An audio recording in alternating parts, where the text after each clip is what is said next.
She sang to me, and we walked in fast pace together along the well-designed outdoor path. A windy night it was, and we both hugged our clothing pieces tighter to our bodies, afraid that they may fall, like blankets. We both had long shuffled hair. The less we maintained it, the more beautiful it was, naturally swaying now between two different beats, the rocking in our movement and the wind. We were aiming to the sea, but were interrupted by the swings, inviting us. Empty swings should always be taken advantage of, a rule we both picked from our childhood, memories of the playground we shared under the sun, keeping ourselves company and waiting our turn in what seemed like an endless queue for 3 small swings, a blue, a yellow, and the red in the middle.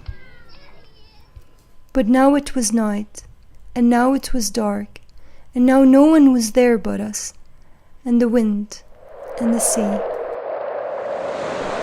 In a place that left its ghost on the outskirts, outside looking in at us, sad for us, where the only brief moments of lost gravity were a swing for us, the only little sense of flight for us. We strangely conformed to one another. We did not argue. The flight of the swing was liberating, and we sat next to one another, each one looking in a different direction. I had the view of the sea and the faint lights on the other end, and she had the beach and our past behind. Every time we crossed, it was the moment, the point closest to the ground beneath. She continued to sing as I continued to swing, her voice fading away towards the waves crashing against the wet, cold sand, disappearing into the darkness. I brought my swing to a halt and made my way after her, following her footprints on the sand. She wore the same shoes I was wearing, the same size, and was heading towards a towering stand just centimeters away from the sweeping waves.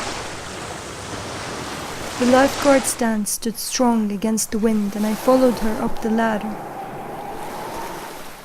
The chair at the top magically fit both of us, and her song now was louder than ever, making me hear the reflection of a million fractions of moon on the inaudible raging waves, and listen to the furious, muted shouts of the ghosts in the blowing wind, which almost knocked us from our high tower, but we didn't flinch. The beauty of the song, sight, and sway was worth the risk of 100 falls, a drowning, and a permanent insanity. If you had to spend an evening with an original walking, talking duplicate of yourself, would you enjoy their company? There was my answer.